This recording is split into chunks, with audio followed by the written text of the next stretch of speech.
దానికి ఇంత దుర్మార్గం జరిగినా కొంత అసలు మాట్లాడలేదు. మాట్లాడకపోవడం వాళ్ళ దురదృష్టం. రాజకీయాల్లో ఉన్నప్పుడు ఒకటి జరిగినప్పుడు నాకు బీజేపీ వాళ్ళు కూడా ఖండించారు. సుజనా చౌదరి గారు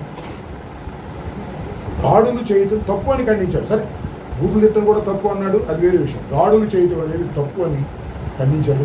నారాయణ గారు ఖండించారు, సిపిఐ అనేక మంది, ఇంకా పేర్లు నాకు గుర్తులేవు కానీ చాలామంది న్యూట్రల్గా ఉన్న వాళ్ళు ఖండించారు.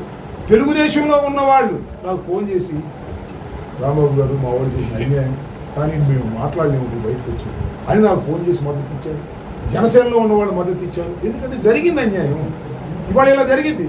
రాజకీయంగా బలం ఉందని చెప్పేసి పోలీసులు మా మాట వింటున్నారని చెప్పేసి ఇలా చేస్తే రేపు ఎవరైనా చేస్తారు. కానీ ఒక ప్రెసిడెంట్ ఏర్పడిన తర్వాత ప్రమాదకరమైనటువంటి పరిస్థితులు రాష్ట్రంలో ఏర్పడతాయి అనేది చాలామంది ప్రజాస్వామ్యవాదులు ఆందోళన చెందుతున్నటువంటి సమయం.